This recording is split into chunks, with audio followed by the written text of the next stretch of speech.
Pemerintah targetkan produksi minyak 1 juta barel per hari. Pemerintah Indonesia memproyeksikan kebutuhan energi mengalami peningkatan seiring pertumbuhan penduduk dan industri dari 280 juta ton setara minyak saat ini menjadi 5.000 MTOE atau setara minyak pada 2030 dan 1.200 MTOE pada 2050. Hal ini terjadi dikarenakan peningkatan konsumsi MTOE yang terus meningkat pesat sejak 2019. Peningkatan ini tentu harus kita siapkan peta jalan atau roadmap untuk bisa mengatasi atau memenuhi kebutuhan energi tersebut, kata Kepala Perwakilan SKK Migas Jawa Bali Nusa Tenggara, Nur Wahidi, dalam sebuah webinar yang dipantau di Jakarta. Nur Wahidi menjelaskan bahwa konsumsi minyak akan naik sekitar 139% pada 2050, sedangkan konsumsi gas akan naik lebih besar lagi sekitar 298%. Dia optimistis Indonesia bisa memenuhi kebutuhan energi tersebut karena SKK Migas bersama pemerintah telah memiliki data bisa menghadapi tantangan terhadap kebutuhan energi di masa depan. Salah satunya Indonesia memiliki 128 cekungan atau basin. Lebih lanjut dia mengatakan setelah RRR naik kembali pada tahun ini dan tahun 2022-2023 adalah penemuan cadangan baru, maka ini akan semakin menambah cadangan migas nasional. Dia pun mengatakan demi mencapai target tersebut setidaknya ada 4 upaya yang dilakukan. Pertama, optimalisasi produksi dari lapangan existing sehingga terjadi kenaikan produksi. Menurutnya, SKK Migas bersama dengan kontraktor kontrak kerjasama atau K3S melakukan pengeboran sumur pengembangan secara masif. Secara bertahap bertambah setiap tahun, pada 2020 mengebor hanya 250 sumur. Pengeboran di tahun ini lebih dari 500 sumur dan 2022 akan bor lebih dari 800 sumur dan ke depan akan ada lebih dari 1.000 sumur pengembangan yang akan dilakukan pengeboran. Jelasnya. Kedua, mentransformasi sumber daya yang ada, sehingga mempercepat bisa diproduksikan. Hal ini menurutnya bisa memberikan dampak signifikan. Ketiga, melalui pengembangan enhanced oil recovery. Pemerintah punya target produksi minyak 1 juta barel per hari dan 12 miliar standar kaki kubik gas per hari pada 2030 mendatang. Satuan Kerja Khusus Pelaksana Kegiatan Usaha Hulu Minyak dan Gas Bumi atau SKK Migas pun optimistis jika target ini bisa tercapai. Dalam mewujudkan cita-cita target 1 juta barel per hari dan 12 BSCFD, kenapa kita yakin? Karena tren dari RRR penemuan cadangan dibandingkan produksi ada peningkatan dari 2019 naik 300%, ungkap Nur Wahidi. Meski RRR pada 2019 naik tajam, pada 2020 menurutnya terjadi penurunan akibat pandemi COVID-19 yang melanda. Akan tetapi pihaknya optimistis jika tahun ini akan terjadi peningkatan kembali. SKK Migas juga menyampaikan sampai September 2021 capaian rasio pergantian cadangan terhadap produksi yang telah dikuras ini telah memberikan tambahan cadangan migas sebesar 521 juta barel setara minyak atau MMBOE atau setara dengan 83,3% dari keseluruhan target tahun 2021. Deputi Perencanaan SKK Migas Beni Lubiantara menyatakan dengan realisasi tersebut maka prognosa capaian RRR di bulan November 2021 akan mencapai sekitar 134% karena penambahan cadangan migas secara signifikan diperkirakan akan terjadi di 2 bulan terakhir tahun 2021. SKK Migas memperkirakan setidaknya capaian RRR di akhir tahun adalah sebesar 186%, bahkan bisa meningkat hingga 240% apabila usulan insentif disetujui oleh pemerintah.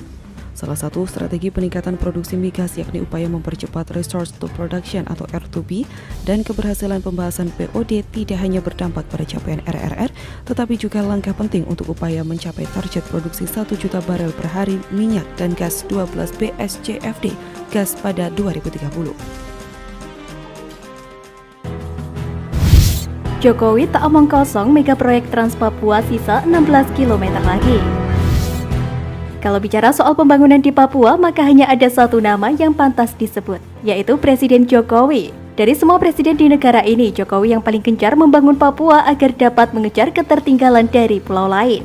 Salah satu pembangunan yang paling luar biasa di Papua adalah Jalan Trans Papua dengan total panjang 3.462 km, yang kalau dipikir-pikir ini sangat panjang sekali. Banyak tantangan yang dihadapi selama pembangunan jalan ini, misalnya medan yang berat, gangguan dari KKP, dan lainnya. Akan tetapi pembangunan akan dilanjutkan terus. Dan syukurlah Kementerian PUPR mengatakan hampir seluruh jalan ditembus. Hingga pertengahan tahun 2021, jalan yang sudah ditembus sepanjang 3.446 km. Masih tersisa 16 km jalan yang belum tembus. Dari yang sudah tembus mencapai 3.446 km, Jalan dengan kondisi teraspal sudah mencapai 1.733 km dan belum teraspal 1.712 km.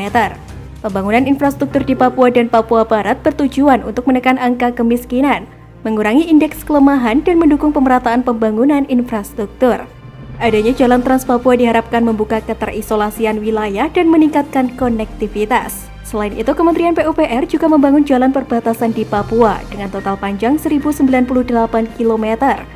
Saat ini sepanjang 931 km telah tembus dengan kondisi 756 km teraspal. Kementerian Pekerjaan Umum dan Perumahan Rakyat berkomitmen membangun infrastruktur yang andal di Provinsi Papua dan Papua Barat. Hal ini bertujuan untuk mengurangi angka kemiskinan, mengurangi indeks kelemahan, dan pemerataan pembangunan infrastruktur di seluruh wilayah Indonesia. Kementerian PUPR mengambil terobosan pembangunan infrastruktur dengan lebih terpadu, tepat, fokus, dan bersinergi dengan kementerian atau lembaga dan pemerintah daerah. Pada 2021, alokasi anggaran pembangunan infrastruktur PUPR di Provinsi Papua 6,19 triliun rupiah, dengan rincian untuk bidang sumber daya air atau SDA 732,87 miliar rupiah, jalan dan jembatan 4,49 triliun rupiah, permukiman 683,03 miliar rupiah, dan perumahan 288,35 miliar rupiah. Saat ini progres fisik pembangunan infrastruktur tersebut mencapai 37,95%. Basuki menyampaikan peningkatan kesejahteraan masyarakat Papua salah satunya dilakukan dengan membuka keterisolasian wilayah dan meningkatkan akses serta konektivitas dari darat maupun multimoda. Di antaranya yakni pembangunan Jalan Trans Papua dengan total panjang 3.462 km. Dari total panjang tersebut, saat ini jalan yang telah tembus sepanjang 3.446 km dengan kondisi teraspal sepanjang 1.733 km, dengan yang belum teraspal 1.712 km. Sedangkan yang belum tembus sepanjang 16 km. Pada tahun 2021, penanganan Jalan Trans Papua di Papua, yakni sepanjang 139 km dan Papua Barat 120 km meliputi pembangunan baru, pembukaan jalan, dan peningkatan struktur atau perkerasan.